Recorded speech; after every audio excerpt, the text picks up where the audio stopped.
এই জাতি তো জীবন দিতে দিতেই এই জায়গায় এসেছে। আমাদের কি জবাব শহীদ পরিবারের সদস্যবৃন্দের কাছে?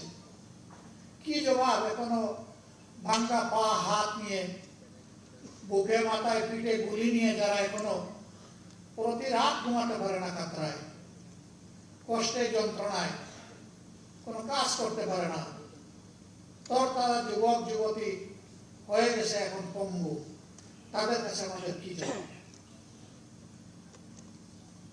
এখন যে পার্লামেন্ট এবং সরকার গঠিত হয়েছে, সবাই স্বীকার করে যে এটি 24-এর ফসল, কিন্তু কেউ কেউ বলতে চান 24 তেমন কিছু না, এর আগের অংশটা গুরুত্বপূর্ণ। আমরা তো বলছি না আগের অংশ গুরুত্বপূর্ণ, কারণ সেই অংশেই তো আমরা আমাদের মাথার তাজ 11 জন নেতৃবৃন্দকে হারিয়েছি, সেই অংশেই তো আমাদের শত শত সহকর্মীকে হারিয়েছি, সেই অংশেই তো আমাদের ভাই বোনের আয়নাগরের সঙ্গে হয়েছে, সেই অংশেই তো লাখো লাখো মানুষ, আমাদের সহকর্মীরা বারবার কারাগারে চলে গিয়েছে, সেই অংশেই তো আমাদের সহকর্মীরা চাকরি হারিয়েছে, সেই অংশেই তো বাড়ি করে ঘুমাতে পারেনি।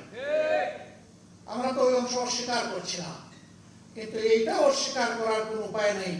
আমাদের এত এত ত্যাগ, আমাদের আন্দোলন এবং প্রতিরোধ তখন কিছুই কার্যকর হয় নাই। যা এসে কার্যকর রূপ পেয়েছে 24-এ, এই 24-কে স্বীকার করতে এত হীনমন্যতা কেন?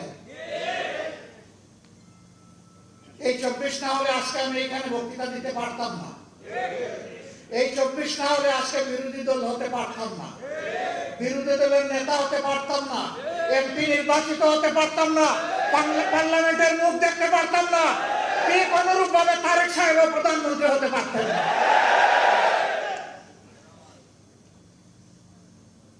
আর যে সমস্ত মন্ত্রীরা আজে বাজে কথা বলে, কেউ তো সংসদের ভিতরেই বলে ফেলে, আর কেউ টকশোতে গিয়ে বলে, দায়িত্ব জ্ঞানহীন কথা বলে, দেশ বিরোধী কথা বলে, আমরা যখন সংসদে বিষয়গুলো তুলে আনি তখন বলা হয় এগুলো সংসদের বাইরের ব্যাপার।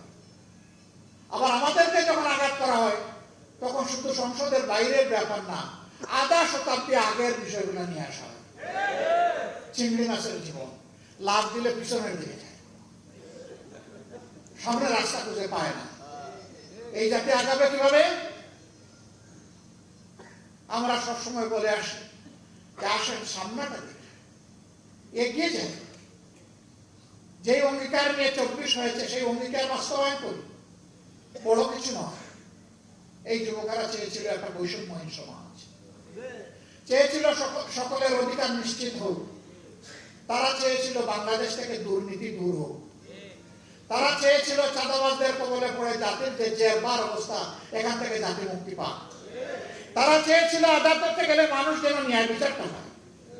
এই তো এতটুকু, তারা তো কারো কাছে ভিক্ষা চায়নি, তারা বলেছে আমাদের যোগ্যতা অনুযায়ী আমাদের হাতে কাজ করে দিতে হবে।